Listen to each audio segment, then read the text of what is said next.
Okay, this is the tour. That's the house. Those are solar panels. That's an internet antenna. That's a goat, and there's some sheep, and that's it. That's the tour.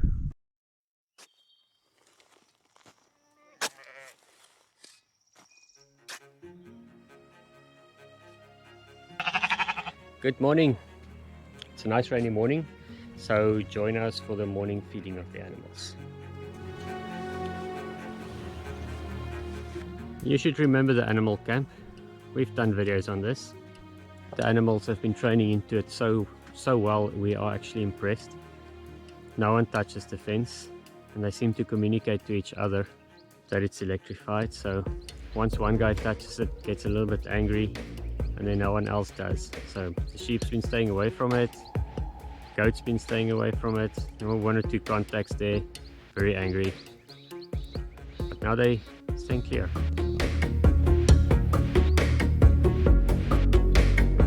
Rain, hey, don't ignore me. He's doing quite well. His temperament's a bit weird, but he is doing well. He's beautiful.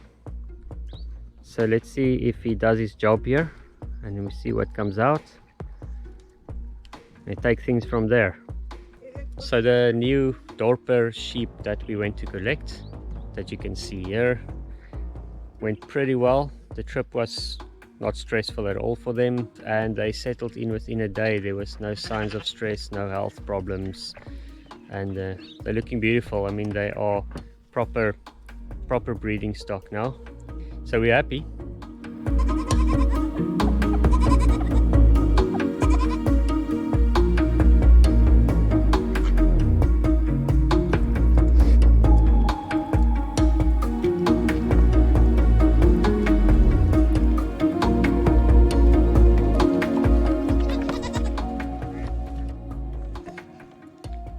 On this side of the kraal, this is our stockyard at this point. So until we have a nice place with a little roof, a little barn built out here, we're planning to have a little stock room here. Until then, this will be where we have our stock. So it's not great for the wood, but rain here isn't supposed to be this much. And when this stops now, within an hour, everything is dry. So we don't have much of a choice now. We've got our cheap 5 rand poles, and we've got our expensive poles here, and our gum poles, and our shaved fruit crate planks, and the Wendy planks. So everything is just stored here for now, and this is just what it is when you're settling in the wilderness.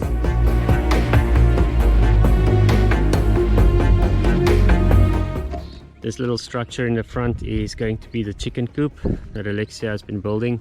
She's going to do the roof next and then add a door. So that's where the new chickie poos will go. We'll definitely keep you up to date on that. Don't worry about it. I'm walking here on the little piece of road that we built back in the day. No construction went into this, just clearing. This is the only road that goes into where the kraal is.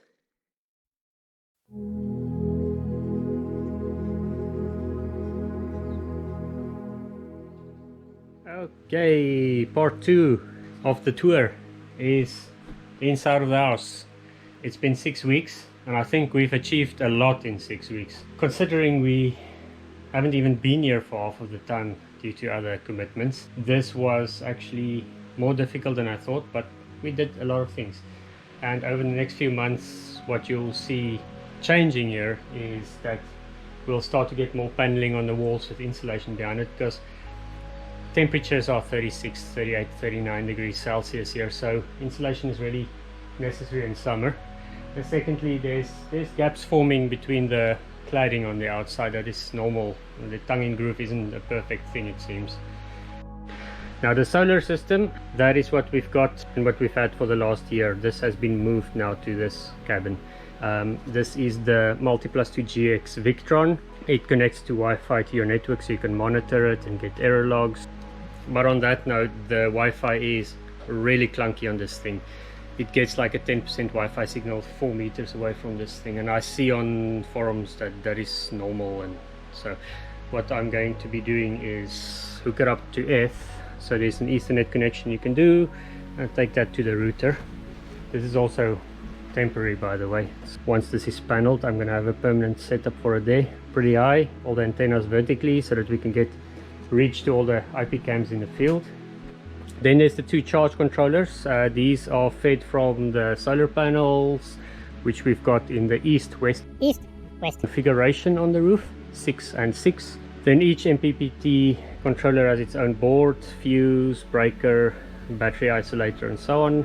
The main DB, the output voltage that we've got it set at, and then down here the NES 12 kilowatt hour battery, which is a pretty nice battery. We did have to move Alexia's aquascaping tank, and we managed to do that pretty successfully without destroying the scaping too much, and she's still fixing that up. Everything else, as you can see, is still in boxes and crates, and the kitchen has been set up in a fairly temporary setup, but it gets things done.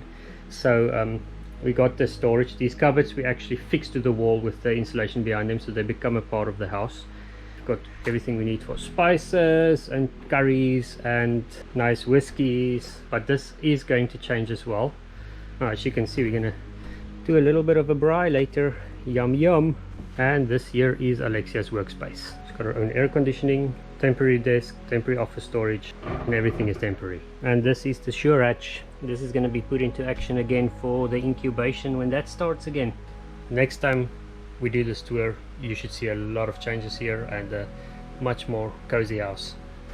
But I can tell you that we are actually enjoying this place a lot already. We're very happy with the house. Obviously, as I showed you, that we need to panel inside and insulate, and the feed shed will become a larger building over by the animals eventually, but ideally we are going to extend the deck here and in the front, and the side deck will have the ablutions on it. Now I'm hoping to start that soon because things are pretty rough right now, but our hygiene and sanitation system is spot on and we're used to that sort of thing. It's part of setting up off-grid, it's part of the adventure. It's just not always easy.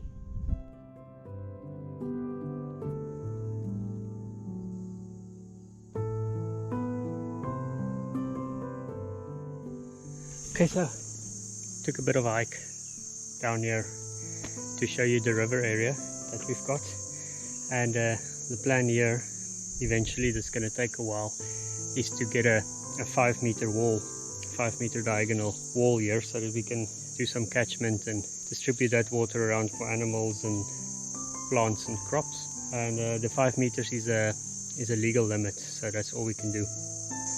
Now the river is almost always in this state, slow moving water, but when it rains the water runs up about a meter higher than this and it flows quite strongly. Makes quite a bit of noise at night, which is really awesome.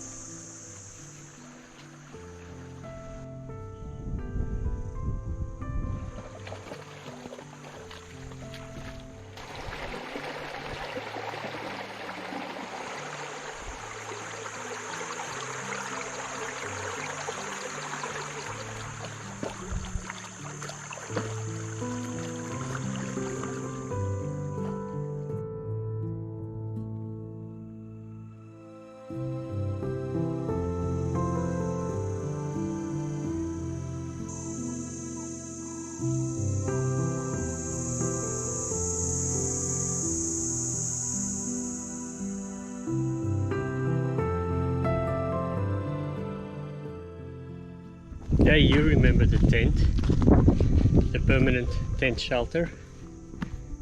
There it is. It's only been a few months since we've built this and since we lived in this when we started setting up here, but it feels like years.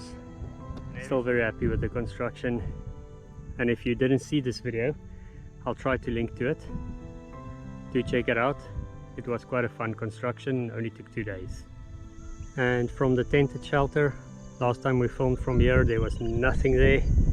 Now you can see the second house, you can see the kraal, and the first house is hidden out of sight from here, but if you look carefully you might be able to see the internet tower as well. Actually, let's go there. And we're back to the internet relay tower, for which there's a video as well. quite a bit of wind up here, so I hope you can hear me well. I'm not going to go into too much details on the internet tower, but it is part of the tour. It is an important piece of the land, brings communications and connectivity to us, so it's something that we visit at least weekly to inspect and check the battery and make sure everything is charging. Just 50 meters or so from the relay tower, we've got the water tank, which is the buffer tank where the spring deposits into, so that we can keep constant pressure from this tank. The fountain itself, as you've seen from the fountain video, doesn't supply water at the same rate every day, so the tank makes sense. Very simple. Fountain comes, as you've seen before, 4 kilometers down this pipe, comes in here, goes to this filter here, which is a very small micron filter. Here we've got a water hammer suppressor, so it's just filled with air, allows for water hammer to just slam in there a bit. Ideally we need to change this over so it becomes a 25 or 32 millimeter pipe or so. It will work better, but for now this one is taking out at least half of it. And then it goes into the tank here, into a float valve. And yes, this is an L, 2,500 liters. It is not enough. I want more. I want a lot more. It's not that we use a lot of water, but having a reserve is good. And the fountain will only be supplying drinking water in the very near future, so we're looking at a borehole, so watch out for that video. It's going to be coming up. And of course then there's the simple earth weather. We like weather, we like rain, we like a change of weather, we like thunderstorms.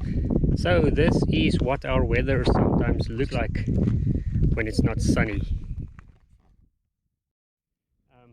But I think we're gonna have to pack up and get all our stuff here, generator and stuff, out of the rain,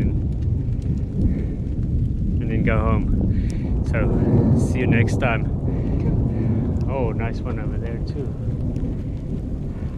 Yes, and the rain is starting and the storm is picking up, so I think it's good timing.